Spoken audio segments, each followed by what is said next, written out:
Good morning, good afternoon, or good evening, depende kung saan kayo nanonood at kung anong oras ninyo napapanood ang broadcast na ito. Welcome to another episode of Things I Have Learned Lately. For those who are watching for the first time, simple lang naman ang heart behind this broadcast. Gusto ko lang i-share sa inyo ang mga bagay na natututunan ko bilang isang follower of Jesus, whether ito ay mula sa pagbabasa at pag-aaral ng Bible, sa isang book na nabasa ko, sa mga taong ginagamit ni Lord para turuan ako, or simply sa mga experiences and lessons na natututunan natin habang patuloy tayong lumalakad kasama si Jesus.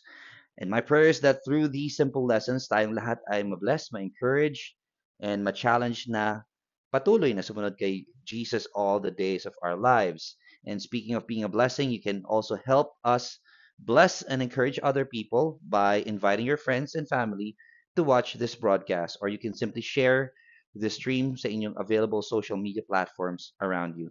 Malay natin through one simple invitation or one simple share, may isang taong makarinig ng message na kailangan niya sa panahon na ito. Na I believe na hindi aksidente na nandito ka ngayon. Maybe you click this video intentionally. Maybe nakita mo lang ito habang nagsuscroll ka. Or maybe someone shared this broadcast to you. Whatever brought you here, I believe this is the perfect time for you to hear this message. Because currently, sa Victory, we are going through a new series about the different elements of our gathered worship.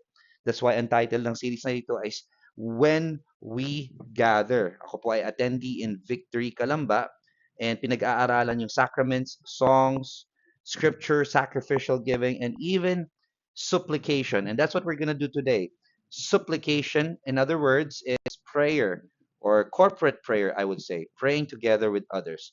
And so, baka isipin natin na these are simply parts of worship services. May kantahan, may preaching, may communion, may prayer, may giving. Pero these are more than activities that we do every Sunday. These are practices that God uses to shape our hearts, strengthen our faith, and form us to become more like Jesus. And for today's message, we're going to talk about supplication. Now, medyo malalim pakinggan pag sinabi mong supplication, parang ang deep, no? Pero simple lang ibig sabihin nito. Supplication is bringing our prayers, requests, concerns, needs, and burdens directly to God. Okay, let me begin with this question. When trouble comes, where do you go first? O, di ba? Kapag may problema, sinong una mong tinatawagan? Do you immediately reach your phone? Nagme-message ka ba agad sa isang friend? Nagpo-post ka ba agad sa social media? Nag-Google ka ba agad para hanapin ng solusyon? Or do you immediately try to solve everything on your own? I mean, to be honest with you, wala namang masamang maghanap ng tulong. Walang masamang paghingi ng advice. God can use people to help us. Pero ito ang tanong, nasaan ang prayer sa listahan ng mga una nating ginagawa? Because many of us believe in prayer. Alam natin important ang prayer at alam natin nakikinig si Lord. Alam natin na may power ang prayer. Pero kung magiging honest tayo, sometimes prayer becomes our last resort instead of our first response. Nagpe-pray lang tayo kapag nasubukan na natin ang lahat. Nagpe-pray lang tayo kapag hindi na gumagana mga plano natin. Nagpe-pray tayo kapag wala na tayong maisip na ibang solusyon. That's the reality of life. That's who we are. And minsan saka lang natin nasasabi, Lord, ikaw nang bahala. After exhausting everything that you've tried on your own, saka mo sasabing, Lord, ikaw na po ang bahala. Pero what if, just what if, prayer was never meant to be our last option? What if prayer was always meant to be our first response? And what if prayer is not only about asking God to change our situation, but also allowing God to change something within us? What if God uses prayer to shape our hearts, strengthen our faith, and align our lives with His purpose? And so today, as we look at Acts chapter 4, makikita natin ang isang church na humaharap sa totoong opposition. Real threats, real fear, real uncertainty. But instead of responding with panic, they responded with prayer. At nang manalangin sila, God did more than shake the place. God shaped His people.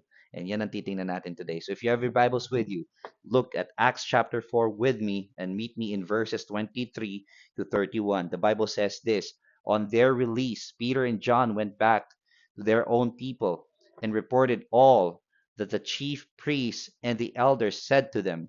When they heard this, they raised their voices together. They raised their voices together in prayer to God. Sovereign Lord, they said, you made the heavens and the earth and the sea and everything in them. You spoke by the Holy Spirit through the mouth of your servant, our father David. Why do the nations rage and the peoples plot in vain? The kings of the earth rise up, and the rulers band together against the Lord and against his anointed one. Indeed, Herod and Pontius Pilate met together with the Gentiles and the people of Israel in the city to conspire against your holy servant Jesus, whom you anointed. They did what your power and will had decided beforehand should happen. Now, Lord, consider their threats and enable your servants to speak your word with great boldness. Stretch out your hand to heal and perform signs and wonders through the name of your holy servant Jesus. After they prayed, the place where they were meeting was shaken, and they were all filled with the Holy Spirit and spoke the word of God boldly. That is the word of the Lord. Thanks be to God. Father, in the name of Jesus Christ, thank you, Lord God, for giving us the availability, the accessibility, and the approachability to always seek you, find you, and knock on your door. Lord, salamat Panginoon na hindi ka mahirap puntahan, hindi ka mahirap i-approach. Lord, salamat. Sa totoo lang, if you're gonna look at us, we are wretched people, Lord. Nakakadiri kami sa aming mga kasalanan. Pero bagamat ganun kami, salamat at pinadala mong iyong bugtong na anak na si Jesus. Ipadala sa amin nang sa gayon, Lord God, magkaroon kami ng access sa inyo araw-araw, gabi-gabi, anumang oras namin gustuhin.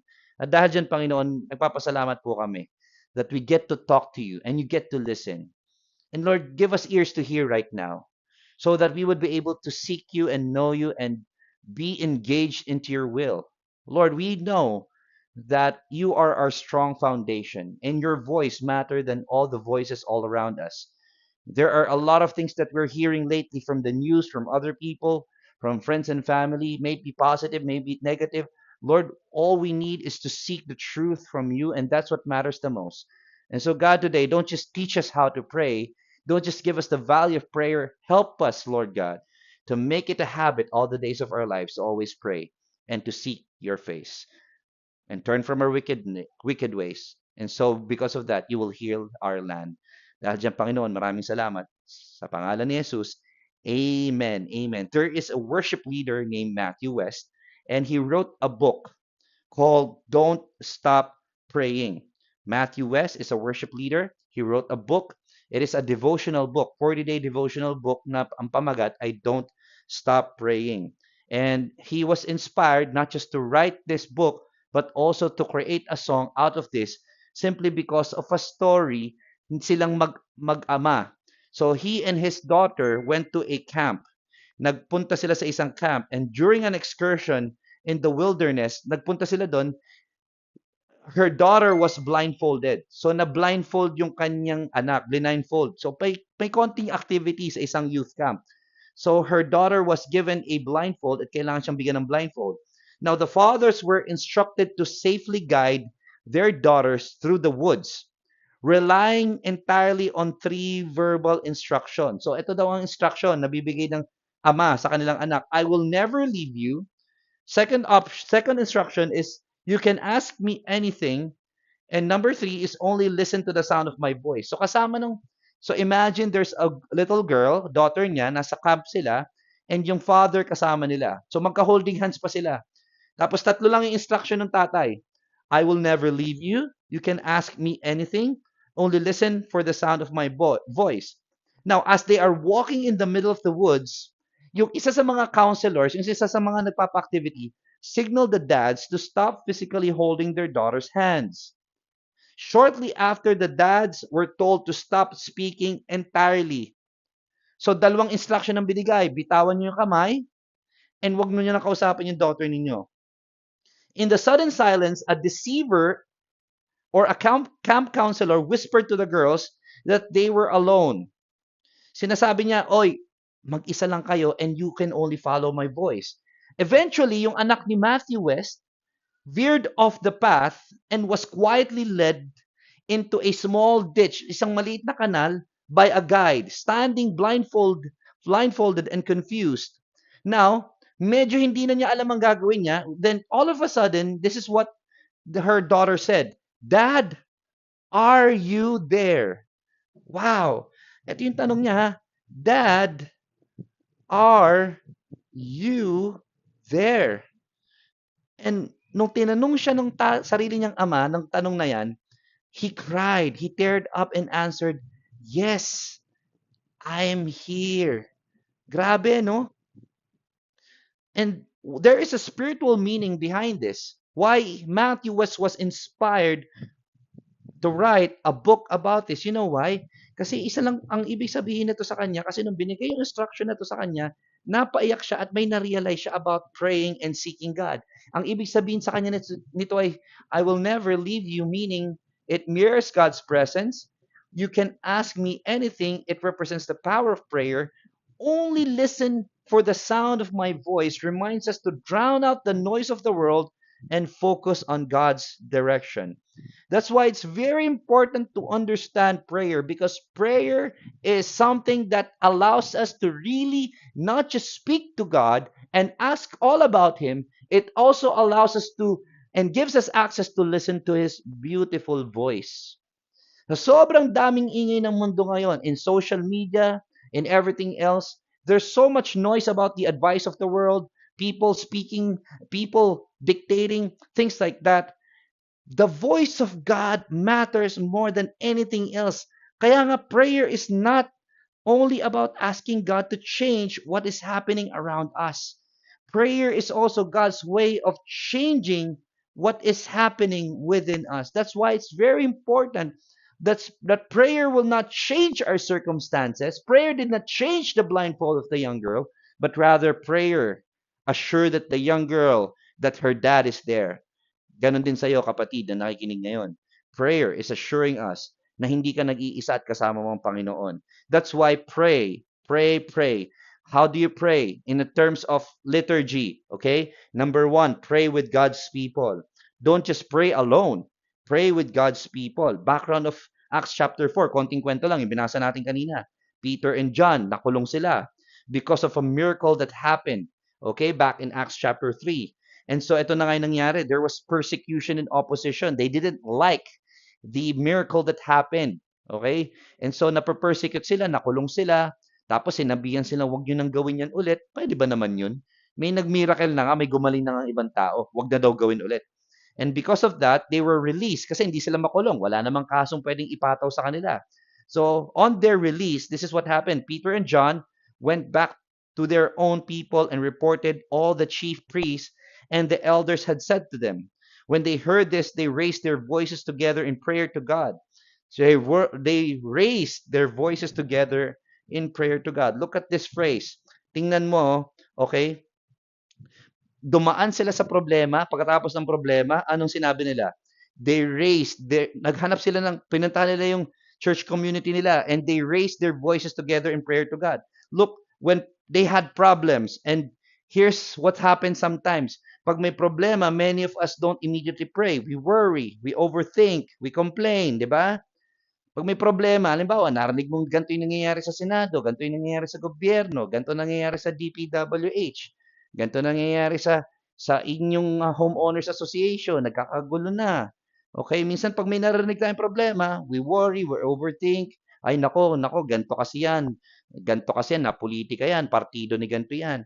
And sometimes, we imagine the worst possible outcome. Sometimes we repeatedly tell other people about our problems, but we haven't honestly talked about God, about them. So look at that. God, here's the thing, God already knows what I need. Minsan kaya hindi tayo nagpe-pray, alam naman nila yung problema ko eh. Bakit ko pa sasabihin sa Kanya? Prayer isn't informing God about something He doesn't know. Prayer is trusting God with what we can no longer carry. Look at this, nung nagdasal sila together, look at this text. They raised their voices, hindi sila nagwelga, hindi sila nagreklamo, they raised their voices together in prayer to God. Papunta kay God yung prayer. And look what happened here. Sovereign Lord, di ba? They said, you made the heavens and the earth and the sea and everything in them. Look at this. Hindi sovereign problem, hindi sovereign issue, hindi sovereign concern. Ano sabi nila? Sovereign Lord. Pinalaki nila ang Panginoon nila, hindi nila pinalaki yung problema nila. And hindi lang yun, nilagyan pa nila ng adjectives kung bakit malaki ang Panginoon nila. You made the heavens and the earth and the sea and everything in them. In other words, pinuposition nila yung heart nila in such a way that they're looking at how big God is rather than how big the problem is. Prayer is trusting God with what we can no longer carry. They could have prayed, Lord, pakitanggal yung opposition. Lord, pakitanggal yung persecution. Lord, pakiprotect kami sa suffering. Lord, padaliin mo naman yung buhay namin. God doesn't ask us to pretend our problems are not real. He invites us to bring our real concerns directly to Him. Dinadala natin sa Kanya. Why? Because when we bring our concerns to Him, it reminds us of how big our God is. Kaya nga, after praying together, nakita nila how sovereign God is. Yes, ang laki na ng aapi sa atin, pero mas malaki ang Panginoon natin. Charles Spurgeon said, prayer is the slender nerve that moves the muscle of omnipotence. Uy, lalim, di ba? Ano ba yung nerve? Alam niyo kung ikaw ay nurse, ikaw ay nasa medical, ang nerve ay manipis, maliit, na hindi nga to visible in human eye, but it sends signals that causes powerful muscles to move. 'Di ba lahat tayo may mga nerves, okay? Yung mga kasabihan lang naman na alam natin, yeah, 'di ba yung mga ano, you get out of my nerves, parang gano'n. Pero ang mga nerves ay maliliit, maninipis, pero ito yung nagpapadala ng signals sa brain natin para yung mga muscles natin mag-move.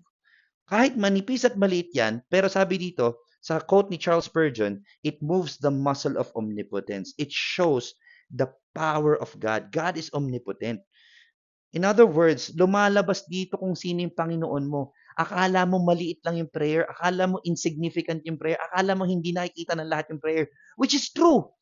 Sa mata ng ibang tao, hindi nila nakikita yung prayer mo. But here's the thing, kita ni Lord yan. God is so powerful. It might be a little nerve to you, but it is big. It's a big movement to God. Kaya nga, here's my question, who are you praying with? Sino kasama mo nagdadasal? Kapatid mo, anak mo, asawa mo, ka-church mo? Okay? Yung nag-disciple sa'yo, yung leader mo, pastor mo? Who are you praying with? Who are you praying for? And who knows what you're carrying? I hope someone knows it. You know why? Kasi ang sarap mag-pray. You know what? Pray. Not until God hears you, but until you hear God. Because the reality is, akala natin prayer is just a one way to communicate. Prayer is also a way for God to communicate to us. We are opening the spiritual realm until we listen and hear that the voice of God is beautiful. Prayer is so powerful. Look at this. Paul and Silas were in the prison. They were in the prison. Anong unang ginawa nila? Ano ba naman to? Nakulong kami. Ano ba naman yan, Lord? Ba't naman kami nakakulong? Eh, ito na nga, ginagawa na nga namin trabaho namin para sa'yo. Tapos, nakulong pa kami. Ang baho-baho pa dito sa kulungan. Hindi. There was no documentation in Acts chapter 16 that they complained, but rather they prayed and sang hymns. And by the way, mga Pilipino, mahilig kumanta. According to Bishop Manny Carlos, singing is one of the ways Filipinos pray. And the other prisoners were listening to them. Yun ang sabi dito. There's power in praying. Pwede sila maging malungkot, nasa kulungan sila eh. And yet they became joyful. Why? Because they seek God first through prayer. Alam mo, bonus na lang na nakalaya sila dito. Pero here's the miracle out of this. Other prisoners were listening to them. Alam naman natin na nangyari. One of the guards actually received Jesus as personal Lord and Savior. Imagine the power of prayer and the power of singing hymns. Kaya nga in-encourage tayo sa Psalm 62. Trust in Him at all times. O people, pour out your heart before Him. Okay, labas mo lahat sa Panginoon. God is a refuge for us. Okay? Huwag kang mahiya mag-pour out kay Lord. Pour out. Lord, labas lang ako ng sama na loob. Okay lang ba yun? If you look at Psalms, si David, walang ginawa kundi maglabas ng sama ng loob kay God. So look at Psalms because prayer is something that God really wants us to do on a daily basis. Prayer doesn't mean the problem is small. It means our God is greater. You're just saying na, Lord, yes, malaki ang problema ko, pero mas malaki ka pa rin. You're sovereign. You're sovereign, God. You're still bigger than your creation. What overwhelms us never overwhelms God. Maaring nalulula ka na sa problema mo ngayon, sa sakit mo ngayon, sa financial issues mo ngayon, pantuition ng anak mo. Nalulula ka sa mga nangyayari sa paligid mo. So, kung sabihin sa'yo, hindi nalulula si Lord, alam niya, kita niya yan, and He can do something about it. Amen? My encouragement to you is pray and seek God, and you will get the answers. Maybe not the answers that you want, but you'll get sense of security that He's in control and He's charged and He is sovereign. So pray with God's people. That's very important. Number two, and this is the last, pursue God's purpose. Don't just pray. Look for the purpose of God. Why do you need to pray? Look at this. Now Lord, consider their threats. Alam niyo naman, there was persecution. Okay, pasensya na sa handwriting ko. And there's opposition. There's persecution and there's opposition. Hindi yan basta threat ha. Hindi yan parang nananakot lang. Persecution and opposition. And enable look at this. Enable, pakibawasan naman po yung opposition, pakibawasan naman po yung pang-atake sa amin. Hindi yun ang sinabi niya. Sa kabila ng threat, Lord, ito yung prayer nila ha. Sa kabila ng threat, Lord, enable us to speak your word with greater boldness. Ha? Ito na nga yung dahilan kaya sila nakulong. Ito na nga yung dahilan kaya may nangyaring hindi maganda eh. And yet, what are they doing? They're asking for more boldness. Lord, tanggalin mo yung, okay, may nakulong na kaibigan namin, si John and si Peter. Pero Lord, wag kami ma-drive ng fear. Lord, give us even greater boldness. Ganto gawin mo, Lord. Mag-heal ka pa. Mag-perform ka pa ng signs and wonders. Sa pangalan mo. Okay? Sa pangalan mo. Grabe, no? Instead of saying, Lord, remove this problem, remove this regime, remove this leadership, remove the Romans, make life easier, take this problem away. Anong sinabi nila? Lord, give us greater boldness, magpakitang gilas ka pa, magpakita ka pa ng signs and wonders and healing under your name, under the name of your Son, Jesus Christ.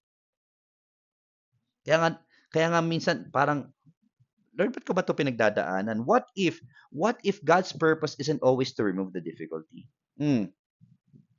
What if the purpose of God isn't always to remove the difficulty? What if God wants to reveal His power, okay, through our faithfulness in the difficulty? What if yun ang gustong pakita ng Panginoon? Na sa kabila ng ating challenges and issues and trials and tribulations, gusto niyang i-reveal kung sino siya. Kasi pwede naman tayo maging faithful eh, if we choose to do so, in spite of the difficulty. That's why prayer is not the last resort. Prayer is the first option and sometimes the only solution. Sometimes. Sabi ni Sir Oswald Chambers, sinabi niya to sa isa niyang book, prayer does not fit us for the greater work. Prayer is the greater work. Minsan kasi parang bago ako mag-preach, magpe-pray muna ako. Tama naman yun. Bago ako mag-evangelize, magpe-pray na ako. Bago ako mag-serve, magpe-pray. Bago ako gumawa ng decision, magpe-pray. Many of us think of prayer as preparation before we do the real work. That's true to a certain degree na totoo naman, preaching is work, evangelizing is work, making a decision, we need prayer, we need wisdom before we serve. But friends, akala natin prayer is the preparation, but hindi natin na-realize prayer is sometimes the greater work. That is the greater work. Right before any work, prayer is already a work in itself. When we pray for our church, when we pray for our leaders, our missionaries, and communities, and we are helping carry the work of the gospel, even if nobody sees us, well, friends, prayer may be hidden, but it is never insignificant. Kaya nga the mission moves forward not only through people who preach, but also through people who pray. Kaya pray for other people, pray for your friends, pray for your pastor, pray for your church, pray for the people who you want to be saved, pray for your city, pray for your nation, pray for your senators, pray for your presidents. Kasi sa totoo lang, it's not just a preparation for the greater work. It is also the greater work. So huwag kang mahiya mag-pray. Kailangan pa po namin ng maraming missionary, kailangan pa po namin ng maraming workers in the field. Alam mo sinabi ni God nung nangangailangan ng more workers, 'di ba? The harvest is plenty but the laborers are few. Hindi naman sinabing, okay, here's the strategy. Hindi ganoon eh. Okay, ganito ang gawin natin, mag-multiply pa tayo, okay, mag-preach pa tayo maggawa pa tayo ng miracles, hindi gano'n, eh.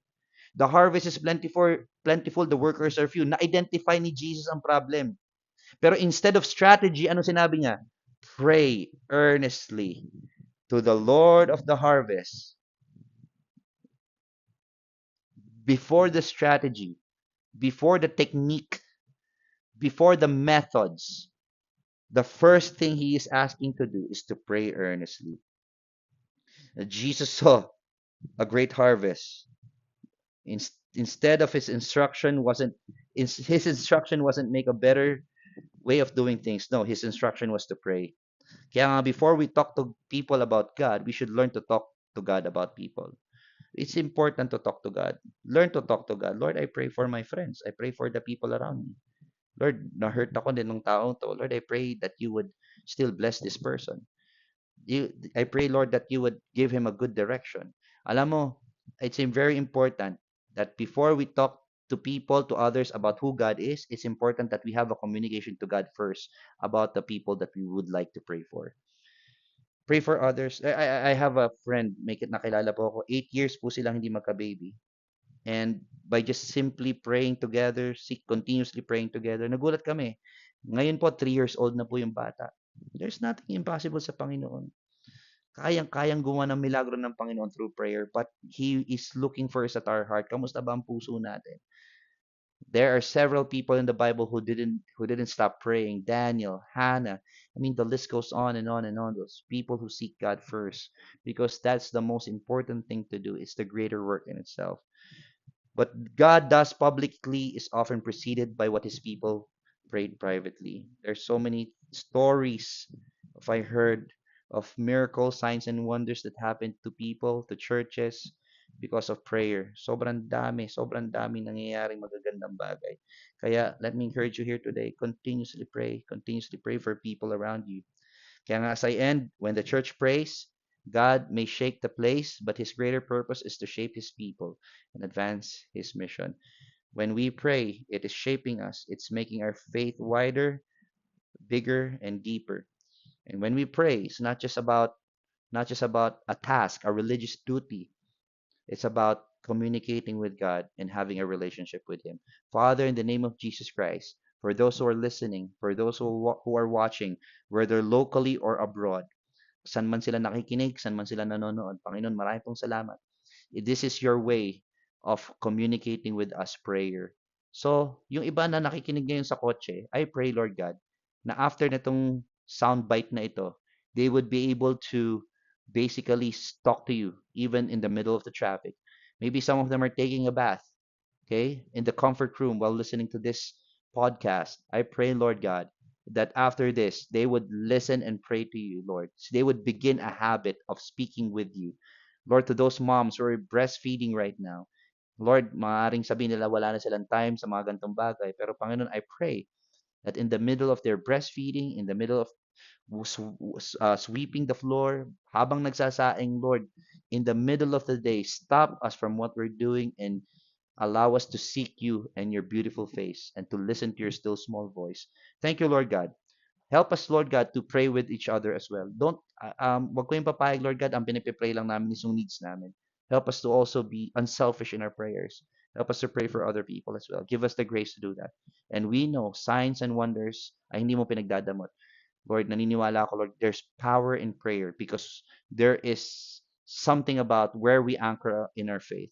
So maraming pong salamat, Panginoon. Shake our place, shake our homes, shake our communities, and bring us to, Lord God, to your will and your ways. In Jesus' name we pray. Amen. God bless you all. Thank you so much for watching and listening to this video. These are the things that I've learned lately. I hope you're able to learn something from this too. God bless you and have a good day. May the Lord bless you and keep you. May the Lord make his face shine upon you and be gracious to you. May the Lord turn his face toward you and give you peace. May the love of the Father, the grace of the Lord Jesus Christ, and the fellowship of the Holy Spirit be with you all. In Jesus' name, amen. God bless you. Have a good day.